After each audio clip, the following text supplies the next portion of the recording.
Değerli əmədələrim, değerli soydaşlarım, dünən Mersin çok büyük uğuruydu. Çok büyük uğur kazandı Mers. Bax, bu lazım idi Almaniyaya. Bunu Trump bəxş elədi Almaniyaya. Elon Musk bəxş elədi Almaniyaya. Almaniya gəlir. Çok güclü ölkə Almaniya. Değerli əmədələrim, artık ordunun kapasitesinin artırılması, əskeri xidmətə çağırışlar, Almanya çok güclənir, eşq olsun Almanya devlətinə, eləcə də Fransa, eləcə də İngiltərə devlətinə. Elementar gördünüz ki, məni vermədilər. Məni vermədilər dəyərli vətənlərim. Çox böyük xəbər idi bu. Mən 2 yerdən aldım, vacib yerdən. Məni və mənim silahdaşlarımı Trump'ın nümayəndəsi gəldi Bakıya, yumurta məsələsi, o güya təyyarəsi xarab olmuşdu. Birbaşa adam İlham Əliyevdən məni və 5 nəfər silahdaşımızı aldılar, satdılar. Bəli, bəli. Birbaşa Trump'ın nümayəndəsi deyib ki, hamısını göndəririk sizin yanınıza. Başda Qabil Türkoğlu, Məhəmməd Mirzəli, Elşad Məmmədov, Tural Sadıqlı, bir də İlqar Hacıyev.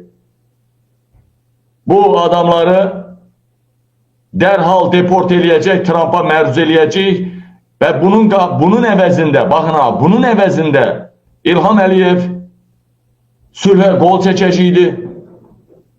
Bəlkə də aldatmaq üçün edirdi, amma bütün hallarda sülhə qol çəkəcəkdi. Elə söz vermişdi və 10 milyard Amerikaya, 10 milyard dollar civarında yatırım edəcəkdi. Və dəyərli vətənlərim, Trump'ın nümayəndəsi çerez İngiltərə gedib ya İngiltərə ilə danışıb gedib. Dərhal İngiltərə, Anglo-Saksonlar, dünyanın böyük ailələri, dərhal Amerikanın devlət katibi Marco Rubio çox da dəhşətli sərt çıxıbdı. Qətiyyən bunlar verilə bilməz. Qətiyyən verilə bilməz bunlar. Bütün dünyanın demokratik imicini ayaklar altına atarsınız. Üstelik de bunlar hakimiyetin alternatividir. Ve indi görün biz necə güclü dəstəklənirik. BMT, Avropa Şurası bir-birinə dəydi. İlham Əliyevə necə qarşı çıxdılar? Baxın, bu qədər müxalif liderlər tutulmuşdu. Bu qədər müxalif liderlər bir dənə belə ölkənin, xalqın və dünyanın ayaqda olduğunu görmüşdünüzmü? İndi mən sizə deyəndə ki, mən elə belə adam deyiləm. Mən ölkənin başına gələcəyəm. İndi siz əmin oldunuzmu 100% ki? İndi siz əmin oldunuzmu 100% ki? Mən prezident olmalıyam ya da bu boyda xalqın sevdiyi Qabil Türkoğlu o prezident kürsüsünə çıxan adamı mən auditoriyamdan, məni sevən xalqdan çıxartmalıyım. Ya biz, ya mən, ya da bizim istədiyimiz olacaq. İndi buna tam əmin oldunuzmu? Əmin olmayanlar da oldu. Artık az qaldı. Artık az qaldı. Gücümüzə güc qatacağıq. Admin lazım deyil. Elgün, admin lazım deyil. Vaxtımı öldürmə. Siz indi bildinizmi Qabil necə böyük güc sahibidir? Qabilin arkasında kimlər durubdu? Əməlli bizi alıp satmışdılar. Gör biz necə önemli adamıq ki, İlham Əliyev sülhə qol çəkmək qarşılığında bizi istəyirdi. Məni istəyirdi.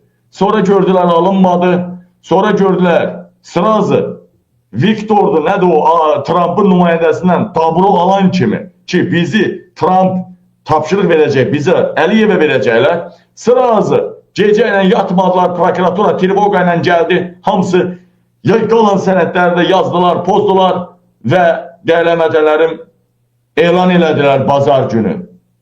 Amma birinci gün məlum oldu ki İngiltərə, Amerikanın dərin devləti, böyük ailələr, Anglo-Saksonlar, Avropanın böyük gücləri BMT, AŞPA qətiyyən İlham Əliyevə sərt çıxdı. Qabillər satılıb alınmaz dedi. İndi bildinizmi ki bu boyda xalqın dəstəklədiyi indiyə kimi belə bir şey görmüşdünüzmü? Hökumət Hökumət kanallarında da 70%'den 80%'den çok insanlar qabil dedi. İndi bildinizmi ki prezident ya mən olacağım ya da mən istəyən adam olacaq. Mən kiməm? Mən sizin xidmətçinizəm. Göydə Allah, yerdə məzlum xalq. Vəssalam. Bir mənalı olaraq bunu deyirəm mən sizə.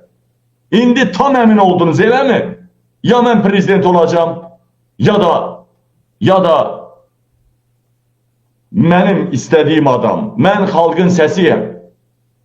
Artıq Avropada, AŞPA, BMT, İngiltərə, Almanya, Amerika bir daha onlar da əmin oldu ki xalqın ən çox sevdiyi Qabil Türkoğlu'dur. Qabil Türkoğlu'nu rəhbər görmək istəyir bu xalq. Vəssalam. Deyilən vətənlərim, mənim gəlməyim hakimiyyətə Əli Kərimlinin gəlməsidir. Xalq cəbhəsinin gəlməsidir.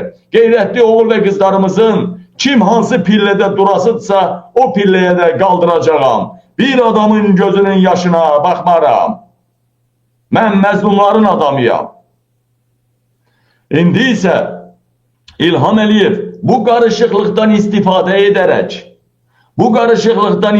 edərək Avropa dayanmadan qoşunlar Ukraynaya tərəf gedir. Avropa silahlanır. Bütün şirkətlər artıq hərbi rejimə keçibdir. Bütün hətta bəzi maşın istehsalı Volkswagen, bəzi maşın ixracatçı şirkətləri, fabrikləri hərbi rejimə keçdi. Hərbi silahlar, hərbi texnikalar çıxardır.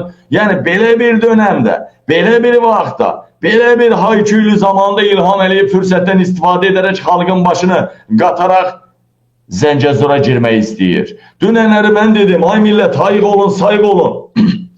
Rusiyanın FSB-sindən bizim xarici kəşfiyyat sərhəddi keçib fırlanıb erməni tərəfdən gəlib öz balalarımızı qıracaqlar və bunu Ermənistanın boynuna atacaqlar. Bəli. Bəli. Değerli vətənlərim, deyəsən trollar deyəsən çox tökülür. Bizim prezident Ali Başkomandandır. Bəziləri, mən Ali Başkomandanın üzünə baxanda şalvarına batıracaq. Şalvarına sıçacaq. O nətəri prezidentdir ki, qazilərini, şəhid ailələrini qoruya bilmir. Hər yerdə şəhid xanımlarını zorluyurlar, döyürlər. O nətəri prezidentdir. O nətəri prezident də bilmir kimin qucağında otursun. O nətər prezidenti çıxıb deyir məni aldadırlar. O nətər prezidenti ki, bir dənə xalqı döyən, şəhid ailəsini, qazini intihara məhkum eləyən bir nəfər məmuru cəzalandırmayıb. O nətər prezidentdir. Onun burnunu görməmisinizmi? Azərbaycan soylu köklü, Türk soylu adamın burnu boyda olar mı? Mıxa oxşuyur. Nətər prezidentdir? Nətər prezidenti o Şamiyanın bacısı nəvəsidir. Hələ deyirlər, Şamiyan öz bacısını qayrıbdır. Şamiyanın bacısı, Şamiyanın törəməsidir bu İlham Əliyev.